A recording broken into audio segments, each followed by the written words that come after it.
Super 50 के explore learning academy में आप सभी का हार्दिक स्वागत है। आज बीपीएससी और आईएएस के लिए एक महत्वपूर्ण चैप्टर है आधुनिक भारत के लिए भारत में यूरोपियनों का आगमन। आखिर ऐसी क्या परिस्थिति थी जो यूरोपियन को भारत आना पड़ा। तो उसके लिए कई प्रश्न उठता है। सबसे पहले यह प्रश्न उठता है कि जब मार्को पोलो जो है प्रिंटिंग मशीन का जो है चीन से लेकर यूरोप गए तो उन्होंने जो है उस समय जो रिनेसां जो पुनर्जागरण जो प्रारंभ हुआ तो पुनर्जागरण के तहत जो इटली में जो रिनेसां शुरू हुआ और इसी की तरह जो मशीन युग शुरू हुआ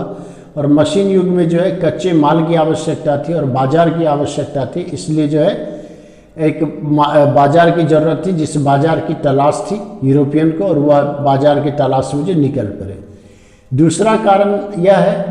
कि 1453 में कस्तूनतुनिया जो है एक जो बिजनेस सेंटर हुआ करता था एशिया और यूरोप के बीच का, जो कि अरब व्यापारी लोग जो है वहाँ ले जाकर जो है एशिया से मसाला वगैरह ले जाते थे और वहाँ पे जो वहाँ के मार्केट में बेचते थे। परंतु कस्तूनतुनिया में जो है 1453 में जो धार्मिक युद्ध शुरू हो गया ईसाई और मुसलमान के बीच में, और यह धार्मिक युद्ध तकरीबन 100 वर्ष चला। इस दरमियान जो है व्यापारिक जो है कोई कनेक्टिविटी जो है यूरोपियन की जो है नहीं बन सकी और इसीलिए मसाला वगैरह जो इन लोगों को उपलब्ध नहीं हो सका, जिस कारण से इन लोगों को जो है ये भारत की खोज में और एशिया के अन्य देश इंडोनेशिया श्रीलंका की खोज में जो है निकलना पड़ा। तीसरा सबसे महत्वपूर्ण प्रश्न यह है कि यूरोप जो है यह एक जो ठंडा प्रदेश है और ठंडा प्रदेश में जो गर्म चीज़ लोगों को जो खाने की आदि होती है, वहाँ जो मटन मीट जो लोग खाते थे तो मसाला होने की वजह से यह जो एक लंबे समय तक जो है सही रह सकता था, खराब नहीं हो सकता था, जिस कारण से जो मटन को मीट और ये सब को जो बचाने के लिए जो मसाले की आवश्यकता थी, जिस कारण से जो है इन लोगों की जो मजबूरी हो गई कि जो भारत की खोज करें, इंडोनेशिया की खोज करें, श्रीलंका की खोज करें और इस प्रकार से जो है मसालों का भी जो है व्यापार कर सके। जिस कड़ी में जो सबसे पहले जो है यूरोप के सभी देश मिलकर जो स्पेन के राजा को फाइनेंस किया और स्पेन के राजा को कहा कि आप जो है समुद्री जो है बेराग निकाल कर जो है भारत की खोज के लिए जो है शुरू कर दे, प्रयास करें। और उसके बाद जो है स्पेन से जो है सबसे पहले जो है स्पेनी बेड़ा के तहत जो है देखते हैं कि कोलंबस जो है सबसे पहले निकलता है यहाँ से और 1492 में जो है भारत की खोज में वह जो अमेरिका के उत्तरी तट पे जो पूर्वी तट पे पहुँच जाता है, जिसे वो लोग रेड इंडियंस कहते हैं। परंतु बाद में पता चलता है कि यह तो इंडिया है ही नहीं, यह तो अमेरिका है,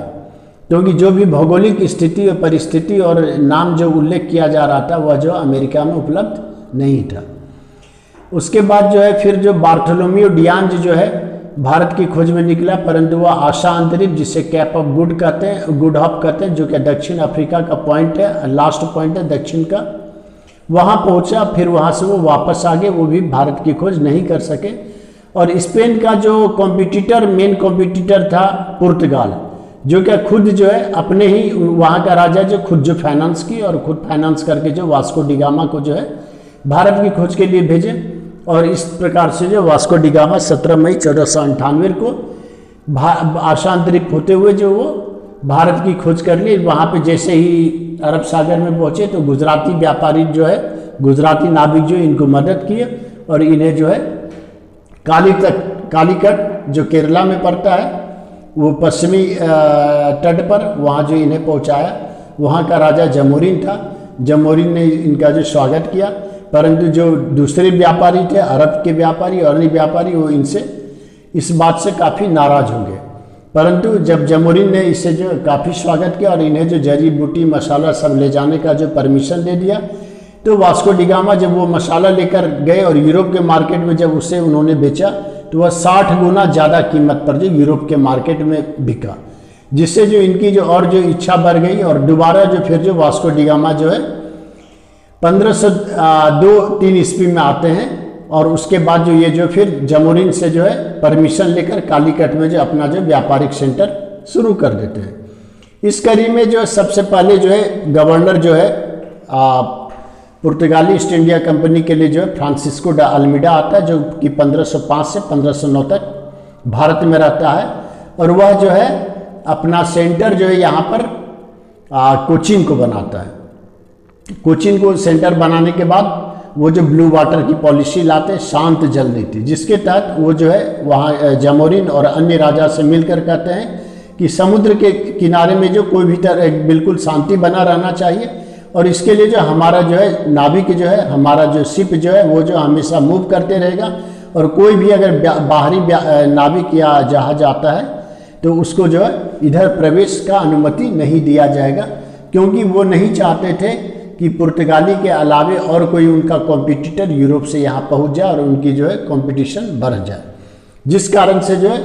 वो इन्हें अन्य जो यूरोपियन देश को जो रोकना चाहते थे। फ्रांसिस्को डा अल्मीडा के बाद जो फिर जो दूसरा गवर्नर जो है अल्फांसो डा अल्बुकर्क आता है, जो कि 1509 से 1515 ईस्वी तक जो यहाँ पर जो गवर्नर बनकर रहता है, और वो वास्तविक संस्थापक अल्फांसो डा अल्बुकर्क को ही माना जाता है, क्योंकि उन्होंने इस दरमियान जो है बहुत सारा ऐसा काम किया जो कि जो है पुर्तगाली जो है सत्ता को जो काबिज कर दिया। इस कड़ी में सबसे पहले जो बीजापुर के राजा आदिल शाह जो थे, उनसे वो एक युद्ध लड़ते हैं, और युद्ध लड़ने के बाद जो गोवा को जो है अपने कब्जे में ले लेते हैं, और 1510 में जो गोवा जो है पुर्तगाली प्रांत बन जाता है। इतना ही नहीं, अब उनकी स्थिति इतनी वो चाहते हैं कि उनकी आबादी बढ़े और भारत में उनका प्रभुत्व बढ़े, परंतु पुर्तगाल की जो इतनी आबादी नहीं थी, और वो अन्य जो यूरोपीय देश को यहाँ लाना नहीं चाहते थे, जिस कारण से उन्होंने जो है अपने क्षेत्र, अपनी आबादी बढ़ाने के लिए अपने क्षेत्र गोवा में जो है सती प्रथा पर जो प्रतिबंध लगा दिया,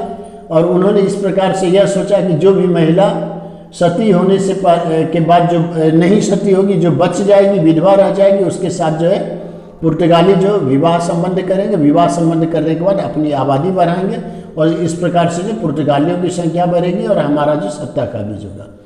इसके बाद जो कुछ महत्वपूर्ण गवर्नर जैसे निनो दे कुंथे आते हैं, उसके बाद निनोन्हा आते हैं, जिसको निनो दे कुन्हा भी कहते हैं,